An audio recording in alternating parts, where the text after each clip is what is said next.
Thank you, Colette. It's my pleasure to be here. I just want you all to think about one thing. Change the way you look at things, and what you look at will change. I said, change the way you look at things, and what you look at will change. How many CEOs do we have in the room here today? Just a few. So you guys are going to be the ones that back up what I say today. Now, by the end of my session today, I want everyone to think that they're a CEO. And it's called making the shift. We got to make the shift for not just working for a company. I once asked a question, how do you know if you work for a company or at a company? Does anybody know? How do you know if you work for a company or at a company? Sir? You start making those decisions to, the groundbreaking decisions, where to build businesses, where to expand your brand. When you make decisions about your brand, that's when you own and you're running a business, not working for a business. That's it exactly. That's it exactly. If you work at a company, you merely just go and work your 8 hours and clock out and get a paycheck at the end of 40 hours or a couple of weeks or so. If you work at a company, if you work for a company, your decision is always going to matter.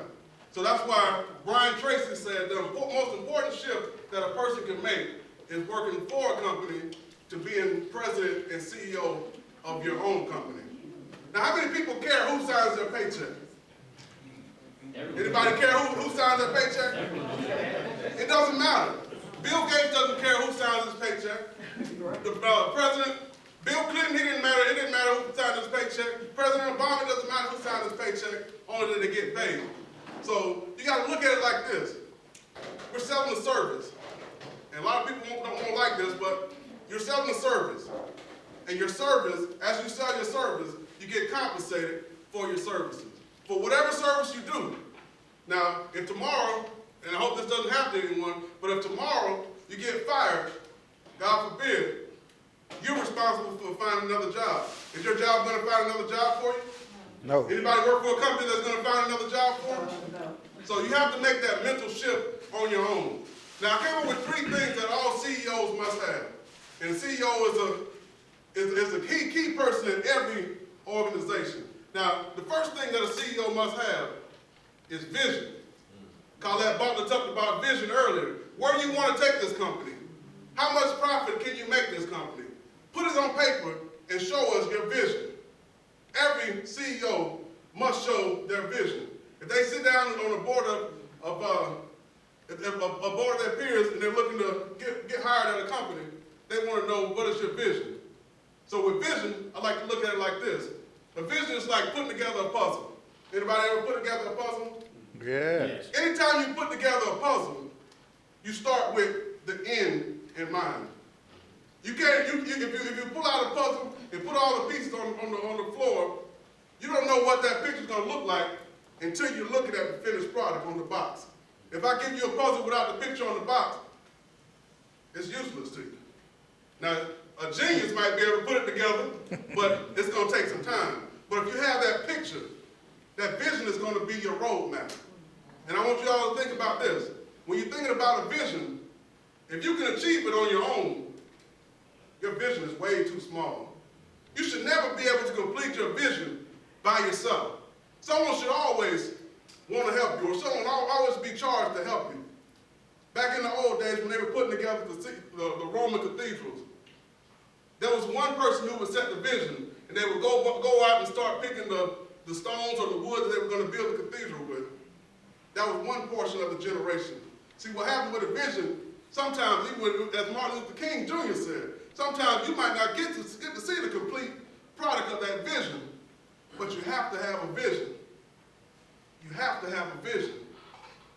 The second generation, they were charged with doing a little more. And then the third generation completed the cathedrals, the great cathedrals you see all over Rome today. So think about that. You have to have a vision. The next thing is, all CEOs have to establish a culture. They have to establish a culture. And basically what I mean by this, you have to look out for the people who look out for you. I'm a United States Marine. Any Marines in the house? Hoorah. Once a Marine, always a Marine. Marines learn 2 principles of leadership, a primary and secondary. The primary is mission accomplishment, which means by all means, you have to complete the mission. Whatever you set out to do, don't let anything stop you from completing it. You might have to lose a little sleep. You might have to go a little further than the average person, but don't let anything stop you from getting to where you want to be.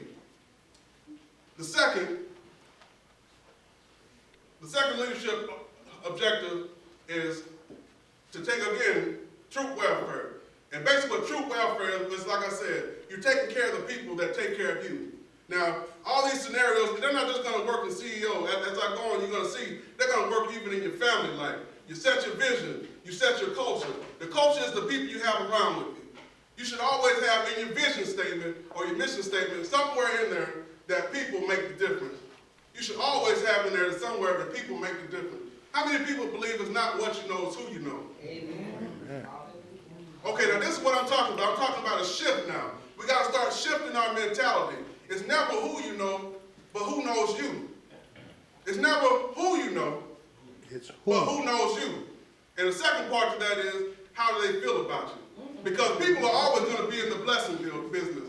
People are always going to be in the blessing business. So you got to be careful how you treat people. You have to be careful how you treat people, because those people are going to come back and either treat you nice or return the favor of how you treated them. So the next stage is to find an executive committee. To find an executive committee. It's never in the CEO's best interest to run a whole company by itself. You have to surround yourself with the people who are going to help you to achieve your mission, to get to that vision. I love what Dennis Kimbrough, a smart guy out of Atlanta, Dennis Kimbrough said, if you're the smartest person in your group, it's time for you to find another group. You don't want to be the smartest person in your group. That's never going to be in your best interest. So you want to keep people around you that's even smarter than yourself, but you don't want to tell them that. But keep people around you that's smarter than yourself, because those are the people that's going to help you to get you further along to where you want to be. So those three things: have a vision, create the culture, and have executives around you. Now, we're all going to, if you're just starting off as a CEO, sometimes you have to start off small. So consider yourself a small business. Now, I was looking in a magazine, New York Times. They had an article about why the top 10 reasons why small businesses fail to grow.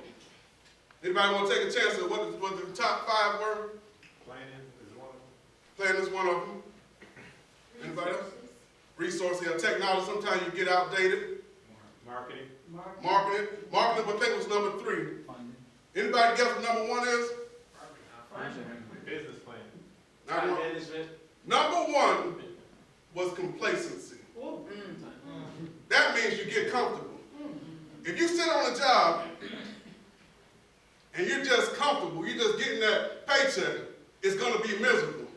In fact, I was reading another magazine in Men's Health. It said heart attacks go up 33% on Monday morning. Heart attacks go up 33% on Monday morning. That's because people are tolerating their job. They're going to a job that they don't really like, but they go anyway because they need that paycheck. They got to have that paycheck. But see, that puts somebody else in charge. When you make the shift and make yourself the CEO, you're accountable for what you take home. And you don't have to sell your services to just one company. If you look at big entities, they always have several, even CSX. CSX has CSX Transportation, CSX Intermodal. Don't be afraid to expand your business. Don't be afraid to expand your business. It's called multiple paychecks. I'm sure nobody's alerted to multiple paychecks on it. So multiple paychecks, just think about that, multiple paychecks, multiple streams of income. When you make that shift to the CEO mentality, the CEO state of mind, these are the things you're going to start to think about. What makes the company run?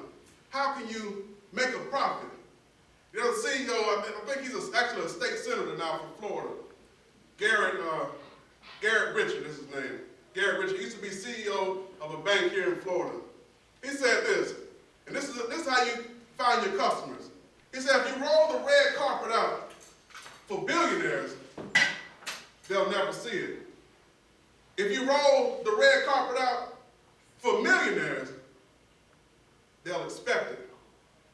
If you roll carpets out for thousandaires, they'll appreciate it. But if you roll it out for hundredaires, they'll go and tell all their friends. So that's your customer base. Start with the hundredaires. Grow your business. Start to grow your business. Now just think about this. As CEOs, as you make this shift to the CEO mentality, you got to think about it like this. To whom much is given, much is required. So you're going to have to deal with the CEO headaches. You're going to have to deal with the CEO problem child. But once you make that shift to know that you are in charge versus someone else being in charge, you're going to find yourself getting ahead of life. Find those people, get that vision, make that vision definite. Start with the end in mind. Create that culture. Get the people around you. You know, people always work better in a good environment. In a hostile environment, you're not going to get as much participation out of your employees. So you always want to create that valuable source of energy. And that's one of the things that we're starting to say a little bit more in our culture, energy. But you want to keep that good energy going. And the last but not least, you want to have that great executive committee or that mastermind. And Dr. Napoleon Hill said a mastermind is two or more people working together in perfect harmony to get to one definite purpose. So with that, I challenge you to change your mind state, to make that shift from not just working for someone, not just working at a company, but being your own CEO. Thank you.